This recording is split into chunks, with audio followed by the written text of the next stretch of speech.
بسم اللہ الرحمن الرحیم۔ السلام علیکم دوستوں، اسلامک فیکٹس 313 میں آپ کا خیر مقدم ہے۔ آج ہم ایک ایسے واقعے کے بارے میں بات کریں گے جو اسلامی تاریخ کی سب سے حیرت انگیز اور ایمان افروز داستانوں میں سے ایک ہے۔ یہ واقعہ 12ویں صدی عیسوی کا ہے، جب ایک عیسائی بادشاہ نے مدینہ منورہ میں داخل ہو کر حضور اکرم صلی اللہ علیہ وآلہ وسلم کے جسد مبارک کو چرانے کی ناپاک سازش رچی۔ اس واقعے میں سلطان نور الدین زنگی کا کردار اتنا عظیم ہے کہ آج بھی پوری مسلم امہ ان کے لیے دعائیں کرتی ہے۔ تو آئیے شروع سے شروع کرتے ہیں اور جانتے ہیں کہ یہ واقعہ کیسے رونما ہوا۔ 12ویں صدی عیسوی میں صلیبی جنگیں اپنے عروج پر تھیں۔ یورپ سے آنے والے عیسائی بادشاہ اور ان کی فوجیں شام اور فلسطین کے علاقوں پر قابض تھیں۔ ان دنوں ایک رومی بادشاہ نے مسلمانوں کو نقصان پہنچانے کے لیے ایک انتہائی گھناؤنی تدبیر سوچی۔ اس بادشاہ کے دل میں یہ خیال آیا کہ اگر وہ کسی طرح مدینہ منورہ میں داخل ہو کر نبی کریم صلی اللہ علیہ وآلہ وسلم کے جسد مبارک کو چرا لے تو پوری مسلم دنیا کو شدید صدمہ پہنچے گا۔ اس کا ارادہ تھا کہ وہ جسد اطہر کو اپنے ملک لے جا کر کسی عیسائی علاقے میں رکھے گا۔ اس شیطانی منصوبے کو عملی جامہ پہنانے کے لیے اس نے بہت احتیاط سے منصوبہ بندی کی۔ اس نے اپنے 2 قابل اعتماد ساتھیوں کو ساتھ لیا اور بے شمار سونا اور دولت اپنے ساتھ رکھی۔ یہ تینوں لوگ مسلمانوں کی شکل اختیار کر کے اور عربی زبان سیکھ کر مراکش کی طرف سے آنے والے زائرین کے بھیس میں مدینہ منورہ پہنچے۔ انہوں نے اپنے آپ کو تقوی والے اور عبادت گزار لوگوں کے طور پر پیش کیا۔ مدینہ منورہ پہنچنے کے بعد انہوں نے مسجد نبوی کے قریب ایک چھوٹا سا مکان خریدا۔ یہ مکان روضہ رسول صلی اللہ علیہ وآلہ وسلم کے بالکل قریب تھا۔ انہوں نے یہ مکان اس لیے منتخب کیا تاکہ وہاں سے سرنگ کھود کر روضہ اطہر تک پہنچ سکیں۔ یہ منافق لوگ دن میں تو مسجد نبوی میں نماز پڑھتے، قرآن کی تلاوت کرتے اور لوگوں سے ملتے جلتے رہتے تاکہ کسی کو شک نہ ہو، لیکن رات کے وقت جب سب سو جاتے تو یہ اپنے مکان میں سرنگ کھودنے کا کام شروع کر دیتے۔ انہوں نے انتہائی خاموشی سے یہ کام کیا۔ وہ مٹی کو تھوڑا تھوڑا کر کے نکالتے اور اسے اس طرح چھپاتے کہ کسی کو پتہ نہ چلے۔ آہستہ آہستہ ان کی سرنگ روضہ مبارک کی طرف بڑھنے لگی۔ لیکن دوستوں، اللہ تعالیٰ تو اپنے محبوب نبی صلی اللہ علیہ وآلہ وسلم کی حفاظت کا خود ذمہ دار ہے۔ وہ کیسے اجازت دے سکتا تھا کہ کوئی نامحرم آنکھ ان کے جسد اطہر کی طرف دیکھے یا کوئی ناپاک ہاتھ ان کے مبارک جسم کو چھوئے؟ اسی دوران حلب شہر میں سلطان نور الدین زنگی کی حکومت تھی۔ سلطان نور الدین محمود زنگی ایک عادل، متقی اور جہاد کے لیے مشہور حکمران تھے۔ وہ صلیبیوں کے خلاف مسلسل جنگیں لڑ رہے تھے اور شام کے علاقے کو ان سے آزاد کرانے میں مصروف تھے۔ بادشاہ کے 3 آدمی مدینہ منورہ میں داخل ہو کر روضہ اطہر کی طرف سرنگ کھود رہے تھے اور کسی کو ان کی اس شیطانی سازش کا علم نہیں تھا۔ اب آگے کی کہانی سنتے ہیں۔ ایک رات سلطان نور الدین زنگی اپنے محل میں سو رہے تھے۔ اچانک انہیں خواب میں رسول اللہ صلی اللہ علیہ وآلہ وسلم کی زیارت نصیب ہوئی۔ خواب میں حضور اکرم صلی اللہ علیہ وآلہ وسلم نے سلطان کی طرف اشارہ کرتے ہوئے فرمایا کہ نور الدین، مجھے ان 2 شخصوں سے بچاؤ۔ ساتھ ہی آپ نے 2 شخصوں کی طرف اشارہ فرمایا جو سرخ رنگت والے تھے۔ سلطان نور الدین گھبرا کر اٹھے۔ ان کا پورا جسم کانپ رہا تھا اور آنکھوں سے آنسو جاری تھے۔ انہوں نے فوراً وضو کیا اور 2 رکعت نماز ادا کی۔ پھر دوبارہ سونے کی کوشش کی لیکن بہت پریشان تھے۔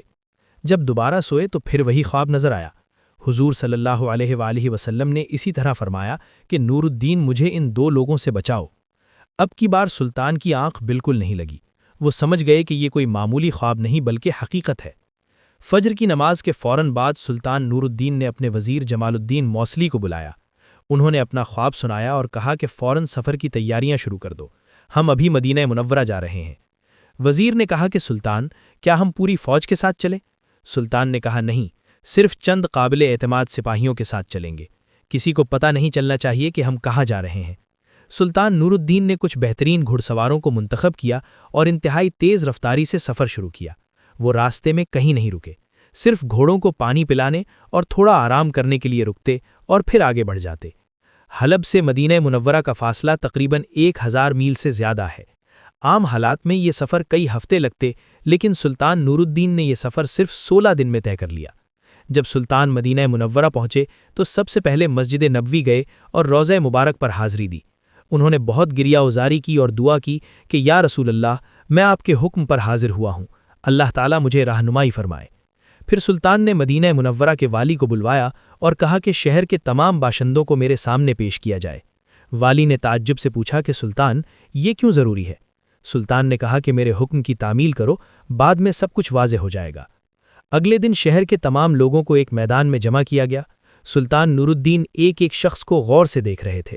وہ اپنے خواب میں دیکھے گئے 2 سرخ رنگت والے آدمیوں کو تلاش کر رہے تھے، لیکن پوری بھیڑ میں کوئی ایسا شخص نظر نہیں آیا۔ سلطان نے والی سے پوچھا کہ کیا سب لوگ حاضر ہیں؟ والی نے کہا ہاں سلطان، سوائے 2 مراکشی زائرین کے جو بیمار ہیں اور اپنے گھر میں ہیں۔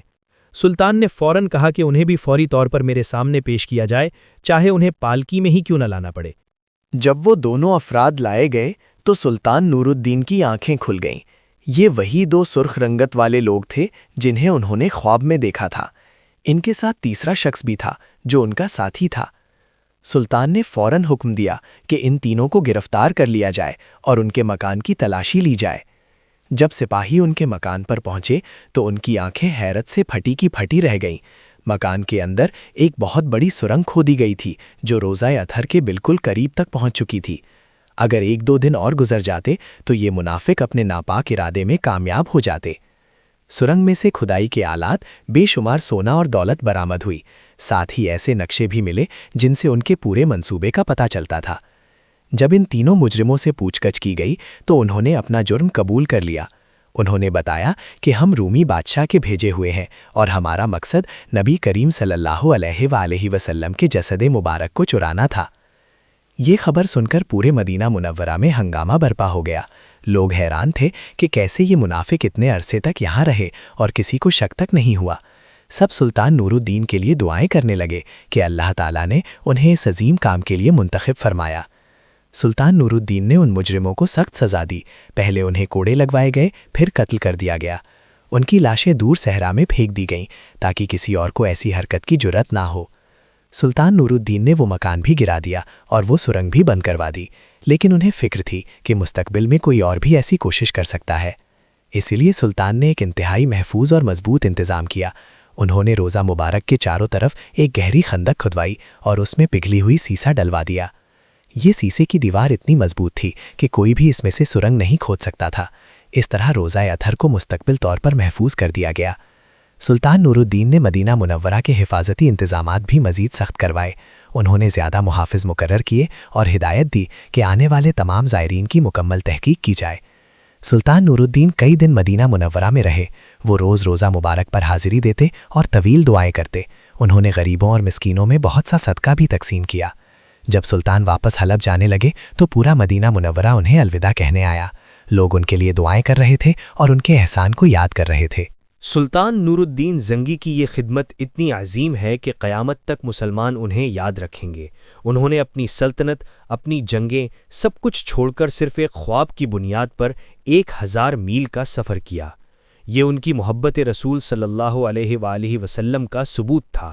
اللہ تعالیٰ نے انہیں اس عظیم خدمت کا شرف بخشا کہ وہ اپنے محبوب نبی کے جسد اطہر کی حفاظت کریں۔ دوستو، اس واقعے سے ہمیں کئی سبق ملتے ہیں۔ پہلی بات یہ کہ اللہ تعالیٰ اپنے ولیوں اور نیک بندوں کو خوابوں کے ذریعے رہنمائی فرماتا ہے۔ سلطان نور الدین کا خواب اس کی واضح مثال ہے۔ دوسری بات یہ کہ جب اللہ کسی کام کے لیے کسی کو منتخب فرماتا ہے تو اسے پوری کرنے کے اسباب بھی پیدا کر دیتا ہے۔ سلطان نور الدین کے پاس طاقت، وسائل اور عزم سب کچھ تھا۔ تیسری بات یہ کہ محبت رسول صلی اللہ علیہ وآلہ وسلم کا تقاضا ہے کہ جب بھی آپ کی ذات یا دین کو کوئی خطرہ ہو تو ہم ہر قربانی دینے کے لیے تیار رہیں۔ سلطان نور الدین زنگی ایک عظیم حکمران تھے۔ انہوں نے اپنی پوری زندگی اسلام اور مسلمانوں کی خدمت میں گزاری۔